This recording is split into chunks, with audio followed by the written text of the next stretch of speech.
नमस्कार दोस्तों, मैं MS Brahmani, my YouTube channel MS Brahmani education में आपका स्वागत है दोस्तों। आज हम मध्य प्रदेश की सीरीज में नेक्स्ट टॉपिक लेके आए हैं, मध्य प्रदेश की नदियाँ। ठीक है, और इसी मध्य प्रदेश की नदियों में हम पहला जो टॉपिक है, पहली जो नदी है वो पढ़ेंगे मध्य प्रदेश की सबसे बड़ी नदी, जिसका नाम है नर्मदा नदी। ठीक है, तो मैं लिखा हुआ यहाँ पे नर्मदा नदी का अपवाह तंत्र। ठीक है, तो आज हम कवर करने वाले हैं नर्मदा नदी को। ठीक है, और नर्मदा नदी के अन्य सहायक नदियां भी देखेंगे कि कौन कौन सी नदी कहाँ पे मिलती है। ठीक है, और कौन सी नदी मिलती है ये भी हम कवर कर लेंगे। ठीक है, यानी मध्य प्रदेश के नर्मदा नदी का जितना भी अपवाह तंत्र है वो हम बेसिक तरीके से कवर कर लेंगे। ठीक है, तो आपको बता दूं, हमारे मध्य प्रदेश की जो नदियां का टॉपिक है ये एमपी के हर एग्जाम में काफ़ी इंपॉर्टेंट होता है और इन्हीं से क्वेश्चन पूछ ले जाते हैं बहुत बेसिक तरीके से, उस पर भी हम डिस्कस करेंगे। चलो स्टार्ट करते हैं नर्मदा नदी। तो चलिए मैं आप लोगों को ले जाता हूँ नर्मदा नदी की जानकारी की ओर। ठीक है, तो चलिए देखिए, ये जो मैंने एक रिवर्स बनाई है, ठीक है, यहाँ से ये जो रिवर्स निकल रही है लास्ट एंडिंग यानी अरब सागर में जाके मिल रही है, ये कौन सी है? नर्मदा रिवर्स है। कौन सी है? नर्मदा नदी है। ठीक है, तो बात करेंगे कि नर्मदा नदी कहाँ से उद्गम होती है और कहाँ पे समापन होती है। ठीक है, किन किन राज्यों में प्रवाह होती है और कितने जिलों से होकर गुजरती है, ये तमाम फैक्ट जो है बहुत ही इंपॉर्टेंट होते हैं, उस पर भी हम डिस्कस करते हैं। तो चलिए स्टार्ट करते हैं नर्मदा नदी का उद्गम। ठीक है, तो सबसे पहले देखेंगे कि नर्मदा नदी का उद्गम कहाँ से हुआ है, कौन से जिले से हुआ है और कौन से क्षेत्र से हुआ है, उस पर भी हम थोड़ी सी डिस्कस करते हैं। तो चलिए देखिए नर्मदा नदी का उद्गम, ओरिजिन एरिया। ठीक है, देखिए ये जो एरिया है हमने पिछले वीडियो में पढ़ा है पठार, और पठारों में ये देखा था कि ये पूर्वी पठार है। ठीक है, यानी बघेलखंड के पठार कहते हैं। तो ये कह सकते हैं कौन से पठार से उद्गम हो रही है? बघेलखंड के पठार से। कौन सा पठार? बघेलखंड का पठार। ठीक है, आपको पता होना चाहिए बघेलखंड का पठार है। ठीक है, उसी प्रकार बात करेंगे बघेलखंड का जो पठार है कौन से संभाग से निकलती हैं। संभाग की बात करेंगे तो शहडोल संभाग, शहडोल, और संभाग के अंतर्गत 3 जिले आते हैं, शहडोल, उमरिया और अनूपपुर। अगर जिले की बात करेंगे कौन से जिले से निकलती हैं तो अनूपपुर जिले से निकलती है। अब जिले की बात हुई, अगर बात हुई कि और बेसिक पॉइंट कौन सी तहसील से निकलती हैं तो वो भी आप याद रखिएगा, पुष्प राजगढ़। ठीक है, पुष्प राजगढ़ तहसील से निकलती है। पुष्प राजगढ़ तहसील के अमरकंटक मेकल श्रेणी, अमरकंटक मेकल श्रेणी, ठीक है, मेकल श्रेणी से निकलती हैं। ये उद्गम स्थल है, ये अमरकंटक मेकल श्रेणी के एक मेन जो स्थान है वो कौन सा है? नर्मदा कुंड। ठीक है, तो ये पूरा बेसिक है, बहुत ही इंपॉर्टेंट है। मैंने बताया आपको नर्मदा नदी का उद्गम मध्य प्रदेश राज्य के पूर्वी पठार बघेलखंड में जो संभाग है शहडोल संभाग, उसके अंतर्गत जिला है अनूपपुर। अनूपपुर जिले के पुष्पराज एक तहसील है, उस तहसील के अंदर अमरकंटक। ठीक है, उसी अमरकंटक के नर्मदा कुंड से उद्गम होता है ओरिजिन एरिया नर्मदा रिवर्स का। ठीक है, अब ये कौन सा पर्वत है? मेकल पर्वत है। ठीक है, जैसे कि हमने पिछले वीडियो में सतपुड़ा मेकल पर्वत यहाँ पे पढ़ा है, यहाँ पे विंध्याचल पर्वत श्रेणी पड़ी है। ठीक है, उत्तरी क्षेत्र नर्मदा नदी के उत्तरी क्षेत्र में विंध्याचल पर्वत है, दक्षिणी क्षेत्र में सतपुड़ा मेकल श्रेणी है यहाँ पे। ठीक है, तो अब देखिए उद्गम हुआ है। अब ये देखिए उद्गम होने से आप देखिए आगे बढ़ती हैं और उद्गम से अनूपपुर जिले के उद्गम से नेक्स्ट आगे बढ़ती है। देखिए मैं आपको कुछ फैक्ट बता देता हूं कि यह नर्मदा नदी टोटल कितने राज्यों से प्रवाहित होती है? तो भारत के 3 राज्यों से प्रवाहित होती है। कितने राज्यों से? 3 राज्यों से प्रवाहित होती है। 3 राज्यों से प्रवाहित होती है। अब 3 राज्य पता होना चाहिए आप लोगों को। ठीक है, ये 3 राज्य कौन कौन से हैं? जैसे कि एमपी हुआ, ठीक है, एमएच के बाद गुजरात। ठीक है, गुजरात 3 राज्यों से प्रभावित हो। देख लीजिए आप, ये पूरा एमपी है और ये महाराष्ट्र का एक जिला है नंदुरबार। नेक्स्ट है गुजरात के भी यहाँ पे कुछ जिले हैं, वो भी हम डिस्कस करेंगे। तो मैंने बताया कितने राज्यों से निकलते हैं? 3 राज्यों से, क्रमशः आपको बताया है मध्य प्रदेश, महाराष्ट्र और गुजरात। अब ये बात कर लेते हैं कि कितने जिलों से गुजरती हैं, कितने जिलों से गुजरती हैं। तो देख लीजिए, मध्य प्रदेश के 16 जिले से गुजरती हैं, महाराष्ट्र का एक जिला और गुजरात के 4 जिलों से निकलती है। कौन सी नदी? नर्मदा नदी। भारत की 5वीं बड़ी नदी है, ये भी याद रखिएगा कि कौन से नंबर की है? 5वीं। ठीक है, भारतीय उपमहाद्वीप की 5वीं बड़ी नदी है। पहली नदी कौन सी है? गंगा नदी है। ठीक है, गंगा नदी 2525 किलोमीटर है। दूसरी नदी है गोदावरी नदी जो कि 1465 किलोमीटर तय करती है। तीसरे नंबर पे है कृष्णा नदी जो कि 1401 किलोमीटर है। और चौथे नंबर की यमुना नदी है, 1375 किलोमीटर तय करती है। और इसके बाद है नर्मदा नदी जिसकी लंबाई 1312 किलोमीटर से, जो कि भारत की 5वें नंबर की है और मध्य प्रदेश की सबसे बड़ी नदी है। तो ये कुछ फैक्ट हैं। अब देखते हैं, इन्हीं जिलों को कवर करेंगे और इनके जितने भी फैक्ट होंगे नर्मदा नदी से रिलेटेड वो भी हम कवर करते हैं। तो चलिए देखते हैं। अनूपपुर जिले से उद्गम होता है। उद्गम होने के कुछ दूरी बाद अमरकंटक नामक स्थान में ही अनूपपुर जिले में 3 जलप्रपात बनते हैं। याद रखिए कितने? 3 वाटरफॉल नर्मदा रिवर्स पे बनते हैं। जैसे कि मैं आपको बता दूं, यहां पे वाटरफॉल, ये देखिए आप, ये जो 3 है मैं क्रमशः बताया हूं। ठीक है, इन्हें देख लीजिए आप। ये पहला जो बनाया है वो कौन सा है? कपिल। ठीक है, कपिल धारा जलप्रपात। सेकंड जो है वो है दुग्ध धारा। और तीसरे नंबर पे है शंभू धारा जलप्रपात। ये 3 क्रमशः याद रखिएगा। इसके बाद देखिए कि यहां से निकलती हैं अनूपपुर जिले से होते हुए नेक्स्ट जिला आता है डिंडोरी। कौन सा जिला आता है? डिंडोरी। ठीक है, पहला जिला मैंने अनूपपुर बताया और सेकंड जिला वो कौन सा है? डिंडोरी। ठीक है, कहाँ पे है? यहाँ पे है डिंडोरी से नेक्स्ट आती हैं। ठीक है, और आपको ये बता दो, डिंडोरी जिले में नर्मदा जयंती बहुत ही धूमधाम से मनाया जाता है, ये भी आप याद रखिएगा। ठीक है, अब देखिए नेक्स्ट जो जिला है यहाँ पे है कौन सा है? मंडला जिला। कौन से जिले में आती हैं? मंडला जिले में। और इसी मंडला जिले की बात करेंगे तो इस मंडला जिले ही ये नर्मदा नदी के तट क्षेत्र में मंडला का किला है। ठीक है, मंडला का किला दुर्ग है। उस दुर्ग को किसने बनवाया था? राजा नरेंद्र शाह ने बनवाया था 16वीं शताब्दी में। ये भी आपको पता होना चाहिए। तो मैंने बताया आपको मंडला। अब देखिए क्वेश्चन पूछ लिया, मंडला शहर कौन सी नदी किनारे बसा है? तो ये नर्मदा नदी किनारे बसा हुआ शहर है। ठीक है, नेक्स्ट बात करेंगे और आगे बढ़ेगी नदी। आगे जैसे बढ़ते हैं तो यहाँ पे सिवनी है। सिवनी की सीमा को स्पर्श करते हुए निकलती है। कौन सा जिला? सिवनी।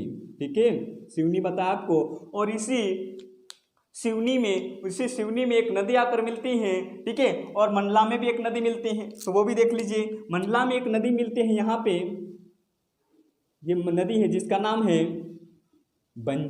बंजर नदी का संगम होता है। इसका सिवनी में एक नदी मिलती है, ये सिवनी में नदी मिलती है। ठीक है, कौन सी नदी? सिलजी। ठीक है, सिलजी नदी याद रखिएगा, सिलजी। ठीक है, सिलजी नदी का संगम सिवनी में नर्मदा नदी में होता है। ठीक है, इसके बाद देखिए सिवनी से होते हुए नेक्स्ट जो जिला आता है वो कौन सा आता है? जबलपुर। कौन सा जिला आता है? जबलपुर। और बता दो आपको कि इसी जबलपुर जिले में जो कि संगमरमर की चट्टानों को काटते हुए निकलती हैं। ठीक है, और जबलपुर जिले में ही जो भेड़ाघाट नामक स्थान है, उसी भेड़ाघाट नामक स्थान में नर्मदा नदी पर एक जलप्रपात का निर्माण होता है। ये लो जलप्रपात। ठीक है, उस जलप्रपात को बोलते हैं धुआंधार जलप्रपात। ठीक है, धुआंधार जलप्रपात कौन सी नदी पे? नर्मदा नदी पे, भेड़ाघाट में है, जबलपुर में स्थित है। ठीक है, आपको ये पता होना चाहिए। ठीक है, इसके बाद देखिए इसी जबलपुर में एक बांध बना है। इसी जबलपुर में एक बांध बना है जिसका नाम है बरगी बांध। ठीक है, कौन सा है? बरगी बांध। याद रखिएगा, बरगी बांध। और इसी बरगी बांध को रानी अवंतीबाई बांध परियोजना भी बोलते हैं। ठीक है, जैसे कि परियोजना जो भी होगी मैं नेक्स्ट वीडियो में आपको बताऊंगा पूरा डिटेल। अभी आपको इतना ही बताऊंगा कि कौन सा बांध कहाँ पे है, कौन सी नदी पे है। ठीक है, ये आप क्लियर कर लीजिएगा। ठीक है, नेक्स्ट देखिए बरगी बांध परियोजना कौन सी नदी पर है? तो नर्मदा नदी पर। कहाँ पे है? जबलपुर में है। ठीक है, ये याद रखिएगा। नेक्स्ट बात करेंगे जबलपुर में इसी क्षेत्र में देखिए 64 योगिनी माता का मंदिर है। 64 योगिनी माता का मंदिर है जो कि याद रखिएगा नरसिंह देव के समकालीन बना था 1155 ईस्वी में। और इसी जबलपुर में गौरी शंकर का मंदिर भी है, ये भी आप याद रखिएगा। ठीक है, तो ये बहुत ही इंपॉर्टेंट है, आप कभी मत भूलिएगा। ठीक है, अब बात करेंगे इसी जबलपुर में एक बरगी नदी मिलती है, ठीक है, ये लो बरगी नदी। और इसी जबलपुर में एक और नदी मिलती है जिसका नाम है बाउनी। कौन सी नदी है? बाउनी नदी। तो ये याद रखिएगा। ये सिलजी नदी कहाँ पे मिली? सिवनी में मिली है, ठीक है। मंडला में बंजर नदी मिली है और बावनी और बरगी नदी जबलपुर में मिली है, ठीक है। ये आप याद रखिएगा। नेक्स्ट देखिए, जबलपुर से ये होते हुए नेक्स्ट आती हैं आगे नरसिंहपुर। कौन सा जिला है? नरसिंहपुर। और इसी नरसिंहपुर जिले में नर्मदा नदी के तट क्षेत्र में ब्रह्माणी घाट नामक एक स्थान है, ठीक है। और इसी ब्रह्माणी घाट में बरमान का मेला लगता है। कौन सा? बरमान का मेला। क्लियर है? और इसी बरमान का मेला कब लगता है? तो जनवरी में लगता है। 14 जनवरी को स्टार्ट होता है, अर्थात मकर संक्रांति के दिन स्टार्ट होता है और फरवरी तक चलता है, ठीक है। ये पुलिस आरक्षक में क्वेश्चन पूछा गया है, तो ये आप याद रखिएगा, ठीक है। तो नरसिंहपुर में ब्रह्माणी घाट जो कि नर्मदा नदी के तट क्षेत्र में स्थित है, वहां पे बरमान का मेला लगता है। कब लगता है? तो 14 जनवरी को मकर संक्रांति के दिन लगता है, ठीक है। देखिए नेक्स्ट, इसके बाद ये नेक्स्ट बढ़ेगी। मैंने बताया यहाँ पे जबलपुर और ये है नरसिंहपुर, ठीक है। नरसिंहपुर के बाद नेक्स्ट जो जिला है, यहाँ पे देखिए आप उत्तरी क्षेत्र में जो रायसेन है। कौन सा है? यहाँ पे रायसेन है, ठीक है। अब नेक्स्ट देखिए, इधर का जो एरिया है, ये जो नरसिंहपुर से नेक्स्ट जो जिला आएगा, यहाँ पे कौन सा आएगा? होशंगाबाद, ठीक है। होशंगाबाद आएगा, ठीक है। और इसी होशंगाबाद जिले में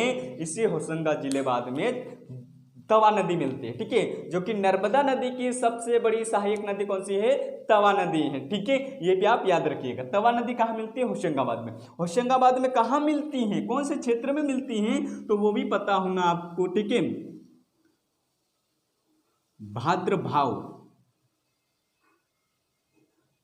भाद्रभान नामक एक स्थान है, वहीं पे मिलता है। और इसी भाद्रभाव का एक मेला भी लगता है होशंगाबाद में नर्मदा नदी के तट पे, जो कि तवा का संगम होता है, ठीक है। ये भी आप याद रखिएगा। चलिए नेक्स्ट जाते हैं। होशंगाबाद से नेक्स्ट आगे आते हैं कि होशंगाबाद का ऊपर वाला जो डिस्ट्रिक्ट देखोगे आप, रायसेन से यहाँ पे, ठीक है। कौन सा जिला आएगा? सीहोर, ठीक है। सीहोर जिले से होते हुए निकलेगी, देखिए यहाँ पे ऊपर आएगा देवास। कौन सा आएगा? देवास। और इसी देवास एक स्थान है, उसी देवास में नेमावर नाम सुना होगा आपने। नेमावर शहर कौन सी नदी किनारे पे है? तो देवास का एक शहर है नेमावर, जो कि नर्मदा नदी के तट पे बसा हुआ है, ठीक है। तो ये भी आपको पता होना चाहिए। अब देखते हैं नेक्स्ट है कि इसी क्षेत्र में अगर देखा जाए, यहाँ पे एक नदी मिलती है नेमावर में, ठीक है। दादुनी नदी नाम सुना होगा आपने, दादुनी नदी। और कुछ दूरी तय करती है तो दूसरी नदी और मिलती है, जामनेर नदी, ठीक है। जामनेर, ठीक है। ये है दादुनी नदी और ये है जामनेर, ठीक है। जामनेर नदी, ठीक है। अब देखिए इस वाले क्षेत्र में क्या है? हरदा से होते हुए निकलेगी। नेक्स्ट यहाँ पे आ जाएगा खंडवा। क्या आ जाएगा? खंडवा, ठीक है, जो कि पूर्वी निमार कहते हैं। या खंडवा में देखिए, खंडवा में जैसे ही प्रवेश होती है और कुछ दूरी तय करने के बाद यहाँ पर एक हनुवंतिया टापू बना है, जो कि एक पर्यटन के लिए बहुत ही इंपॉर्टेंट क्षेत्र है, ठीक है। कौन सा है? हनुवंतिया टापू, जो कि इसी हनुवंतिया टापू के मध्य प्रदेश का स्विट्जरलैंड कहा जाता है, ठीक है। हनुवंतिया टापू को मध्य प्रदेश का स्विट्जरलैंड कहा जाता है। स्विट्जरलैंड एक देश है दोस्तों, याद रखिएगा। यूरोप महाद्वीप में एक देश है स्विट्जरलैंड, और उस यूरोप महाद्वीप में जो स्विट्जरलैंड देश है उसे यूरोप महाद्वीप का खेल का मैदान कहते हैं। ये भी आप याद रखिएगा। उसकी उपाधि हमारे हनुवंतिया टापू को दी गई है। मध्य प्रदेश का स्विट्जरलैंड किसे कहते हैं? हनुवंतिया टापू कहाँ पर है? खंडवा में है, ठीक है, नर्मदा नदी के तट पे। तो ये याद रखिए। इसके बाद देखिए नेक्स्ट, इसी खंडवा में एक डैम बना है, ठीक है, जिसको बोलते हैं हम पुनासा डैम, ठीक है। पुनासा डैम, या इसी को कहते हैं इंदिरा सागर। क्लियर है? इंदिरा सागर डैम है, जो कि मध्य प्रदेश में नर्मदा नदी पे सबसे बड़ा बांध बना है। मध्य प्रदेश में नर्मदा नदी पे सबसे बड़ा बांध याद रखिएगा दोस्तों, कौन सा है? इंदिरा सागर बांध। यहाँ पे देख लीजिए, ये बांध है, ठीक है। ये क्या है? बांध है। कौन सा बांध है? नर्मदा नदी पे बना इंदिरा सागर बांध। ठीक है, अब बात करेंगे इस बांध से कुछ दूरी तय करते हैं और खंडवा में, ठीक है, इसी खंडवा में आता है ओंकारेश्वर, ओंकारेश्वर आता है। ठीक है, इसी ओंकारेश्वर में नर्मदा नदी पर एक और बांध बना है, ओंकारेश्वर बांध। कौन सा बांध है दोस्तों? ओंकारेश्वर बांध, याद रखना है। कौन सा दूसरा बांध आ गया है? ओंकारेश्वर बांध। ठीक है, यहाँ पे हमने बरगी बांध देखा था, यह है इंदिरा सागर और ये ओंकारेश्वर। ठीक है, इसके बाद देखिए ये कि ओंकारेश्वर जो बांध है उसके कुछ दूरी तय करने के बाद यह नदी दो भागों में बढ़ जाती है। कितने? दो भागों में बढ़ जाती है, अर्थात ये कह सकते हैं एक धारा इधर निकल जाती है, एक धारा उत्तर की ओर निकल जाती है। ठीक है, उत्तर की जो धारा निकलती है उसको नाम देते हैं दोस्तों कावेरी, कावेरी, और ये नर्मदा। ठीक है, वापस और आगे जाके मिल जाती हैं, तो बीच में क्या हुआ? द्वीप बन गया है, एक आइलैंड बन गया है, और इसी आइलैंड को बोलते हैं ओंकारेश्वर, ओंकारेश्वर आइलैंड। ठीक है, मध्य प्रदेश का सबसे बड़ा नदी द्वीप पूछ लिया जाए तो आप लगाओगे ओंकारेश्वर। ठीक है, समझ में आ गया? ओंकारेश्वर नदी द्वीप मध्य प्रदेश का, जो कि ओम की आकृति का बना हुआ है। ठीक है, और यहीं पे 12 ज्योतिर्लिंग में से एक ओंकारेश्वर है, ममलेश्वर, जो कि शिव को समर्पित है। ठीक है, तो ये भी आप याद रखिएगा। ठीक है, नेक्स्ट बढ़ते हैं। इसी ओंकारेश्वर से होते हुए नेक्स्ट आता है यहाँ पे खरगोन, खरगोन और हंडिया। खरगोन का जो बड़वा है, बड़वा और हंडिया, इसके दो के मध्य दो जलप्रपात बने हैं। ठीक है, कौन कौन से? बड़वा और हंडिया, बड़वा और हंडिया के मध्य दो जलप्रपात बनते हैं, याद रखना है। कौन कौन से? मंदार और दर्दी जलप्रपात। ठीक है, याद रखिएगा, बड़वा और हंडिया के मध्य दो जलप्रपात बन रहे हैं। ठीक है, नेक्स्ट बात करेंगे, दो जलप्रपात याद रखिएगा, बहुत इंपॉर्टेंट है। मैंने जलप्रपात कितने बता दिया, यहाँ पे देखिए कपिल धारा, दुग्ध धारा, शंभू धारा और धुआधार। नेक्स्ट बताया मंदार और दर्दी। अब देखिए यहाँ से होते हुए नेक्स्ट आगे बढ़ती हैं, कहाँ पे आती हैं? तो ये हमारे खरगोन में पहुंच जाती है। ठीक है, और उत्तरी क्षेत्र में कौन सा जिला है? धार आ जाता है। कौन सा? धार, याद रखना, सीमा बना रही। उसी प्रकार ये है खरगोन। खरगोन में देखिए कि खरगोन में नदी मिलती है, कौन कौन सी? साटक नदी मिलती है, कुंदा नदी मिलती है। किसमें? नर्मदा में। ठीक है, साटक और कुंदा, याद रखिएगा। इसके बाद इसी खरगोन में जो होलकर वंश के प्राचीन समय की जो राजधानी रही है महेश्मती, ठीक है, महेश्वर, जो इसी नदी के किनारे स्थित है। ठीक है, समझ में आया आप लोगों को? बहुत इंपॉर्टेंट है। नेक्स्ट बात करेंगे, इसी महेश्वर में महेश्वर बांध बना है, महेश्वर बांध बना है। ठीक है, ये भी आप याद रखिएगा। क्लियर है? नेक्स्ट बात करेंगे, इसी महेश्वर में एक जलप्रपात का निर्माण हुआ है, उसे कहते हैं सहस्त्र जलधारा। ठीक है, सहस्त्र जलप्रपात कह सकते, कहाँ पे है? महेश्वर खरगोन में है, महेश्वर खरगोन में स्थित है। ठीक है, नेक्स्ट बात करेंगे, नेक्स्ट आता है बड़वानी। ठीक है, बड़वानी शहर इसी नदी किनारे बसा हुआ है। ठीक है, और ये धार, और ये आता है अलीराजपुर। क्लियर है? अलीराजपुर। और लास्ट अलीराजपुर का लास्ट स्थान कौन सा है? सोंडवा। कौन सा है? सोंडवा। ये भी आप याद रखिएगा। अमरकंटक से सोंडवा तक, अनूपपुर से अलीराजपुर तक ये मध्य प्रदेश में नर्मदा नदी प्रवाहित होती है। तो टोटल कितने जिले हुए दोस्तों? 16 जिले। ठीक है, मैंने क्रमश से बता दिए जितने भी जिले हैं, तो आप याद रखिएगा। जैसे ही अलीराजपुर सीमा बनाते हैं, और इधर कौन सा जिला आ जाता है? महाराष्ट्र का नंदुरबार। कौन सा? महाराष्ट्र का नंदुरबार। क्लियर है? इसके बाद ये देखिए कि महाराष्ट्र के नंदुरबार से होते हुए और हमारे मध्य प्रदेश की सीमा निर्धारित करते हुए कहाँ पे प्रवेश करते हैं? गुजरात में। गुजरात का पहला जिला कौन सा आता है दोस्तों? छोटा उदयपुर। कौन सा जिला है? छोटा उदयपुर, याद रखिएगा।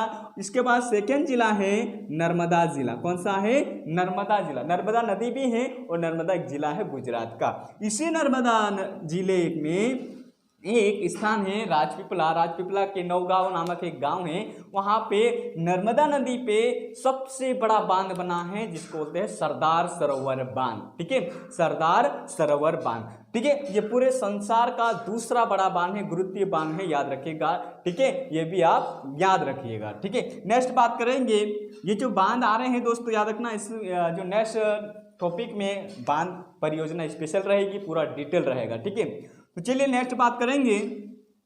नर्मदा जिले से आगे बढ़ेगी और यह नदी कहाँ पे आएगी? नेक्स्ट जिला बड़ौदा। कौन सा है? बड़ौदा। नेक्स्ट जिला कौन सा है? बड़ौदा। बड़ौदा जिले के लास्ट चौथे नंबर का जो जिला आता है, कौन सा है? भरूच। कौन सा है? भरूच। यानी ये कह सकते हैं कि गुजरात के कितने जिले हुए? 4 जिले हुए। महाराष्ट्र कितने जिले हुए? 1 जिला। मध्य प्रदेश कितने जिले? 16 जिले। क्रमशः पूरे पूरे जिले की बात करेंगे तो कितने जिले से प्रभावित होती है, तो 21 जिले। याद रखिएगा दोस्तों, ऐसे क्वेश्चन बहुत ही आज की कंडीशन में पूछे जाते हैं, तो कभी मत भूलिएगा आप, ठीक है। प्रैक्टिकल मैपिंग को कवर कर लीजिए आप, ठीक है। तो चलिए नेक्स्ट देखते हैं, भरूच से होते हुए ये कहाँ जाके समापन होती हैं, तो ये देखिए मैंने यहाँ पे बनाया है, हिंद महासागर है ये पूरा क्या है, हिंद महा, इधर है अरब सागर और इस पूर्वी क्षेत्र में है बंगाल की खाड़ी, बंगाल और अरब सीज, ठीक है। दोनों का अगर एक साथ अगर कहा जाए तो कौन सा है महासागर, हिंद महासागर, ठीक है, इंडियन ओशियन है, ठीक है। ये भी आप याद रखिएगा। तो देखिए कहाँ पे समापन हो रही है, अरब सागर में अर्थात हिंद महासागर में।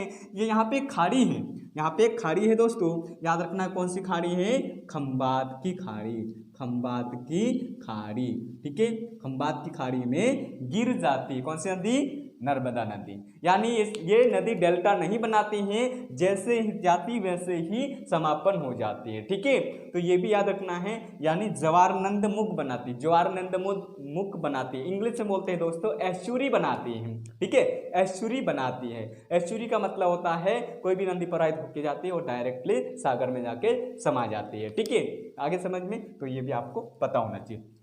तो ये जो मैंने बेसिक पॉइंट क्लियर किया है और आपको याद रखना है उद्गम से समापन तक, ठीक है। अब फैक्ट इनके जो बहुत ही इंपॉर्टेंट है नर्मदा नदी से रिलेटेड फैक्ट सुन लीजिए। पहली बात करेंगे बड़वा, बड़वा से एक नहर निकाली गई है और उसी नहर के सहयोग से शिप्रा नदी को लिंक किया है, यानी आपस में जोड़ा है, ठीक है। तो उसको बोलते हैं शिप्रा नर्मदा सिंहस्थ लिंक। सिंहस्थ मेले के जो मेला लगता है उज्जैन में, वहीं पे ये पानी जा रहा है, ठीक है। तो याद रखना है, एक लिंक जोड़ी है कौन सी, तो याद रखिएगा मैंने बताया नर्मदा छिप्रा सिंहस्थ लिंक, ठीक है। 1 सितंबर 2012 में इसका कार्य प्रारंभ हुआ था और ये इंदौर के बड़वा से चले गया। ये देखिए इंदौर यहाँ पे है, ठीक है, सॉरी यहाँ पे खरगोन है, खरगोन के बड़वा से चले निकल जाती है ये नहर यानी लिंक जोड़ी, ठीक है। ये इंदौर है, यहाँ पे इंदौर का एक गांव है उज्जैनी, ठीक है, उज्जैनीय गांव है, उज्जैनीय गांव में मिल जाती है, ठीक है। कौन सी नहर, अपनी बड़वा यानी लिंक है। इसका प्रारंभ का होता है 1 सितंबर 2012 में, ठीक है। और इसकी बीच की दूरी कितनी, 115 किलोमीटर, कितनी है, 115 किलोमीटर। किसकी, तो छिप्रा नर्मदा सिंहस्थ लिंक की लंबाई 115 किलोमीटर। यह खरगोन के बड़वा से इंदौर के उज्जैनी तक है, ठीक है। ये भी आप याद रखें। इसका दूसरी लिंक सुन लीजिए आप, पार्वती और नर्मदा लिंक। तीसरी लिंक, सॉरी पार्वती और नर्मदा जो लिंक है वो, और तीसरी लिंक है गंभीर नदी सुना होगा आपने, गंभीर नदी और नर्मदा नदी का लिंक है। ये 3 लिंक बहुत ही इंपॉर्टेंट है दोस्तों, ये भी आप याद रखिएगा। अब बात करेंगे नेक्स्ट क्या बात करेंगे कि हमारे लिंक के बाद देखेंगे कि हमारी नर्मदा नदी है कितना किलोमीटर तय करती है, ठीक है। तो देखिए टोटल लंबाई की बात करेंगे अर्थात उद्गम से समापन तक, तो इसकी टोटल लंबाई है 1312 किलोमीटर। कितनी है, 1312 किलोमीटर है, ठीक है। अगर उसी में बात करेंगे कि मध्य प्रदेश में कितना प्रवाहित होती हैं, तो मध्य प्रदेश में 1077 किलोमीटर तय करती, कितनी, 1077 किलोमीटर तय करती हैं। इसके बाद महाराष्ट्र की बात करेंगे, महाराष्ट्र में कितना किलोमीटर तय करती हैं, तो महाराष्ट्र में ये 74 किलोमीटर तय करती है।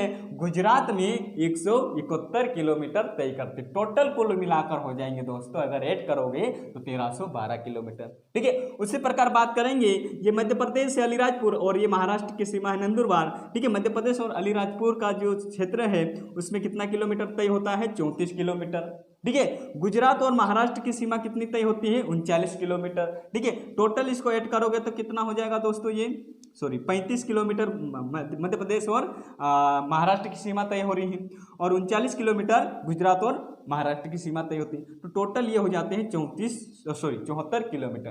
तो 74 किलोमीटर किसकी है, महाराष्ट्र में नंदुरबार जिले में है, ठीक है। तो ये भी आप याद रखिएगा। तो ये मैंने एक आंकड़ा बताया है, बहुत बेसिक है और एग्जैक्टली आंकड़ा है, ये भी आप याद रखिएगा, ठीक है। और बड़वानी जिले में 90 किलोमीटर तय करती है। कितना किलोमीटर, 89 किलोमीटर बड़वानी जिले में तय करती हैं, ठीक है। तो ये भी बात की हमने। इसके बाद देखते हैं कि नर्मदा नदी का अपवाह तंत्र कितना है, ठीक है। तो याद रखना है, अपवाह तंत्र की बात करेंगे तो 93,180 वर्ग किलोमीटर अपवाह तंत्र है। कितना है, 93,180 वर्ग किलोमीटर में है। अर्थात अगर इसे मील में देखोगे तो 35,977 मील वर्ग किलोमीटर रहेगा। ठीक है, अगर हमारे नर्मदा नदी का आप अगर मील में किलोमीटर देखोगे तो 815.2 मील किलोमीटर रहेगा, मील में अगर देखोगे तो। ठीक है, तो ये भी पता होना चाहिए आपको।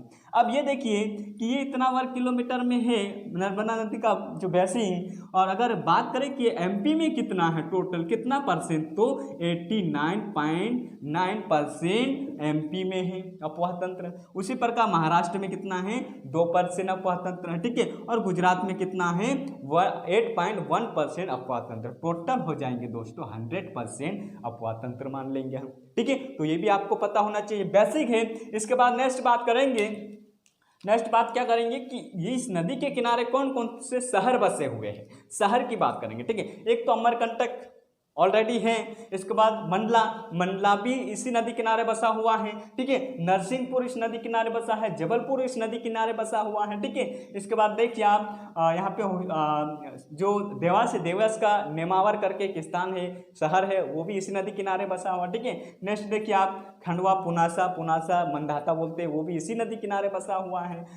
ओंकारेश्वर इस नदी किनारे बसा हुआ है। ठीक है, मंडलेश्वर याद रखिएगा, बड़वानी जिला ये भी इसी नदी किनारे बसा है। हंडिया, बड़वा, ठीक है, अलीराजपुर का सोंडवा इसी नदी किनारे बसा। बहुत ही इंपॉर्टेंट है, याद रखिएगा दोस्तों, कभी मत भूलिए, ऐसे क्वेश्चन पूछ लेते हैं कि कौन सा शहर कौन सी नदी किनारे बसा हुआ। ठीक है, तो ये याद रखें। अब इनकी सहायक नदियां देख लीजिए, कौन कौन सी सहायक नदियां हैं जो मैंने यहाँ पे लिखा हूँ। ठीक है, टोटल सहायक नदियां 41 है, यानी 41 सहायक नदियां हैं, याद रखें दोस्तों।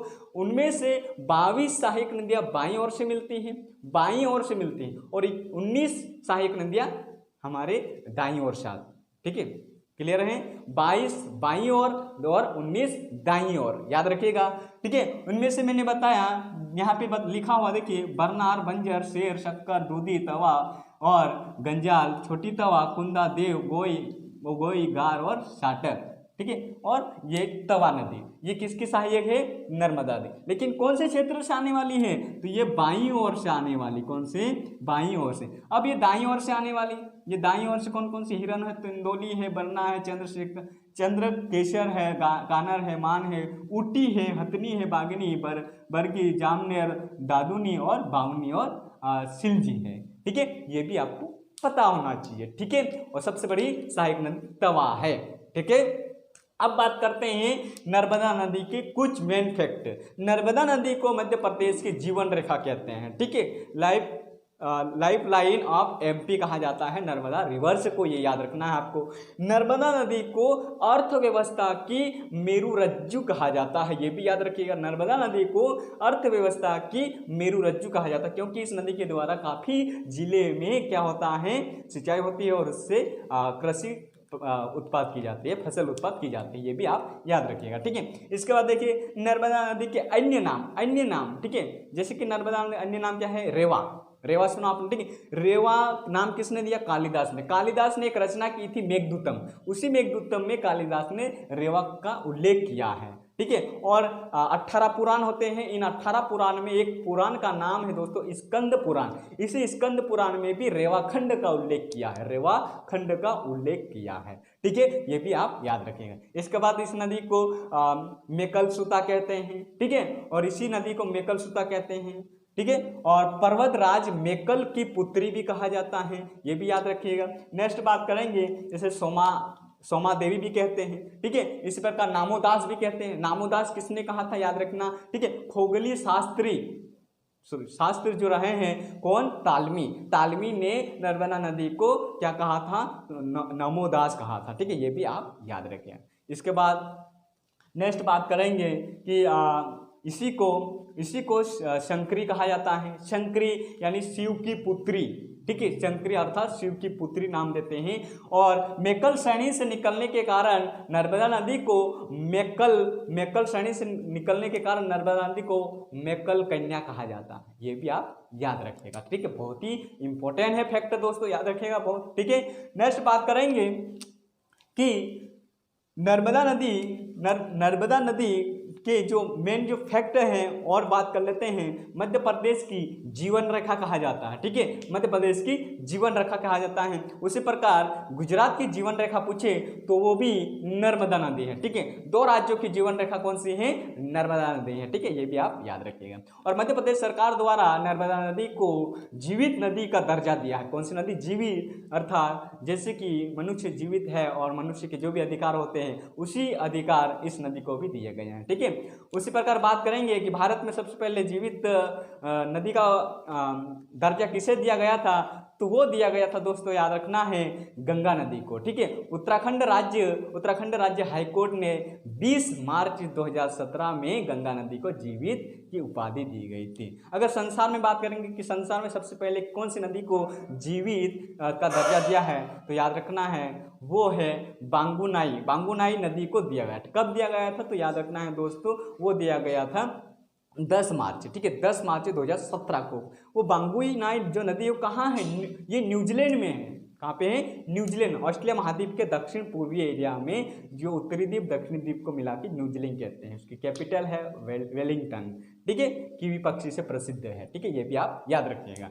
नेक्स्ट बात करेंगे कि नर्मदा नदी पर नमामि देवी नर्मदे यात्रा निकली थी, ठीक है। कब निकली थी? 2016 में, वो भी सुन लीजिए आप, ठीक। कहाँ से स्टार्ट हुई थी? अमरकंटक से, ठीक है, अमरकंटक से। कब स्टार्ट हुई थी? याद रखना है 11 दिसंबर 2016 से प्रारंभ हुई थी और ये 16 जिले कवर करते हुए अपने अलीराजपुर को सोंडवा तक आई थी, ठीक है। इसके बाद रिटर्न गई थी, क्लियर है। तो टोटल 3334 किलोमीटर तय करी और हमारे नर्मदा नदी के 16 जिले लगे हुए से पूरे जिले कवर हुए।